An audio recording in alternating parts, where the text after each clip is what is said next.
इसके विपरीत यूपी का माफिया रेलवे, सिंचाई, पीडब्ल्यूडी सहित तमाम सरकारी विभागों के ठेके हासिल कर पनपता है और अपना गिरोह बनाकर प्रॉपर्टी के लिए अपराध करता है और करवाता भी है। नदी से बालू और मोरंग निकालने से लेकर खनन और शराब के कारोबार तक यूपी के माफिया हावी है।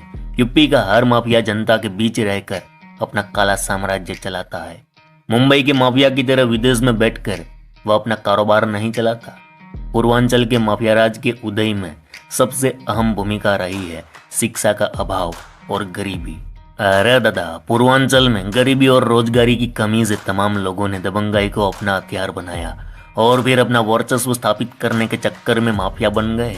ऐसा करने वालों में हरिशंकर तिवारी भी हैं और मुख्तार अंसारी भी। हरिशंकर तिवारी से वर्चस्व की लड़ाई वीरेंद्र शाही ने लड़ी तो मुख्तार अंसारी का विवाद विजय सिंह से हुआ। लेकिन और एक शख्स था जिसने मुख्तार से लोहा लिया था। आजमगढ़ का अखंड प्रताप सिंह वह न केवल बाहुबली है बल्कि तगड़ा वाला गैंगस्टर और शार्प शूटर भी है। आजमगढ़ जिले का तरवा कस्बा पिछड़े इलाकों में गिना जाता था। यहाँ स्वर्ण, ओबीसी, एससी, एसटी समेत कई जाति के लोगों के गांव बसे हैं। अखंड प्रताप सिंह तरवा कस्बे के जमुआ गांव का है। उस दौर में गांव में पासवान बिरादरी का पूरे कस्बे में दबदबा था। उस दौर के कुछ दबंग किस्म के पासी लोग समाज में अलग अलग जगहों पर काबिज थे। अखंड प्रताप सिंह नौजवान लड़का था, उमड़ता हुआ रक्त अभी तक लावा नहीं बना था। पड़ोस में रहने वाले पासवान समाज के लोगों से अखंड के परिवार के लोगों का झगड़ा हुआ। अखंड प्रताप ने परिवार वालों के साथ मिलकर पासी बिरादरी के 4 पड़ोसियों की हत्या कर दी। इस नरसंहार ने आजमगढ़ समेत पूरे पूर्वांचल को दहला दिया। हर तरफ खौफ फैल गया। ये वो घटना थी जिसके बाद अखंड प्रताप सिंह हत्यारोपी से गैंगस्टर और दबंग से बाहुबली बनता चला गया। वह साल होगा कोई 1995 का।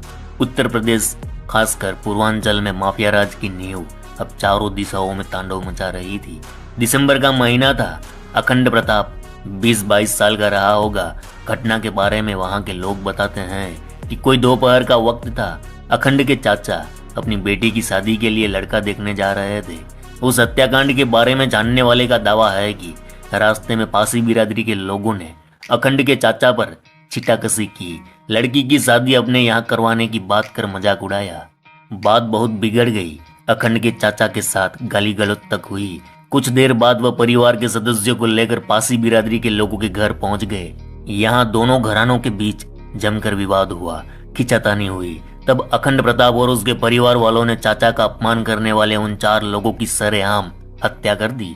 इस हत्याकांड के बाद अखंड प्रताप के मुंह खून लग चुका था। अब उसकी भूख फिर से खून ही मिटा सकती थी। वह एक ही रास्ते पर चल पड़ा, मौत के, जहाँ हर बार कदम बढ़ने पर वापसी के सारे रास्ते बंद होते चले गए। अखंड प्रताप सिंह उस नरसंहार के बाद गैंगस्टर बन गया।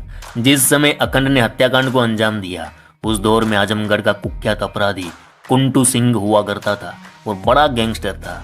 वह मुख्तार अंसारी का कट्टर दुश्मन था। ठेकों और जमीनों पर कब्जे की लड़ाई की वजह से दोनों के बीच लंबी रंजिश चल रही थी। अखंड प्रताप सिंह को कुंटू सिंह गैंग में शरण मिली। यहाँ अखंड के अपराध की दुनिया के नए अध्याय शुरू हुए। कुंटू सिंह, मुन्ना सिंह और रमेश सिंह का गैंग पूर्वांचल में बड़े अपराध को अंजाम देने लगा।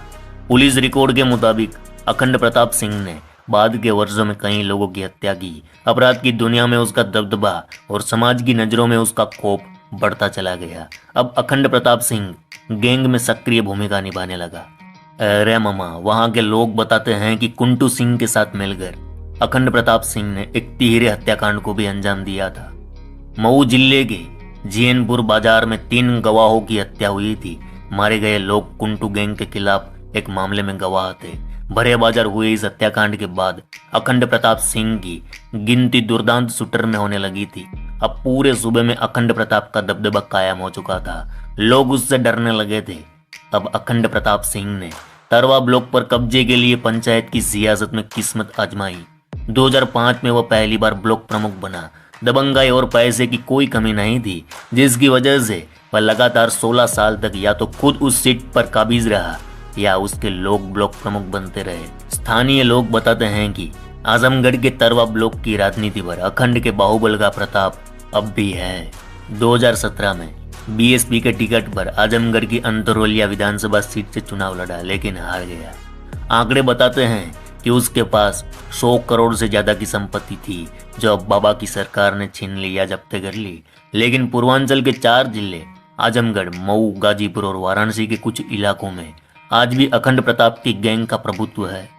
18 जुलाई 2013 को कुंटू सिंह और अखंड प्रताप सिंह की गैंग ने मिलकर एक बड़ा कांड कर दिया था। 18 जुलाई 2013 को कुंटू सिंह और अखंड ने बसपा विधायक सिप्पू सिंह की सरेआम हत्या कर दी। उस दिन सिप्पू सिंह किसी विवाद में सुलह के लिए थाने गए थे। वापसी में कुंटू और अखंड प्रताप ने अपने गैंग के साथ मिलकर सिप्पू सिंह को घेर लिया और मऊ में उनके घर के पास ही हत्या कर दी। इस घटना ने पूर्वांचल के कई बाहुबलियों को थर्रा दिया। एक विधायक को उसके घर के पास ही सरेआम मार देने का खौफनाक संदेश दूर दूर तक गया। सिप्पू सिंह की हत्या के 2 दिन पहले अखंड प्रताप ने वाराणसी के मशहूर ट्रांसपोर्टर धनराज की भी हत्या कर दी थी। इन दोनों हत्याकांड ने यह साबित कर दिया कि पूर्वांचल में मुख्तार अंसारी से टक्कर लेने नया गैंग उभर चुका है, और वह भी ऐसा ही। कई मौकों पर सरकारी ठेकों को हथियाने में मुख्तार गैंग को अखंड प्रताप गैंग से सामना भी करना पड़ा था। हालांकि योगी आदित्यनाथ के सत्ता में आने के बाद उत्तर प्रदेश के अपराधियों पर शिकंजा कसा गया, जिसमें एक नाम अखंड प्रताप सिंह का भी था।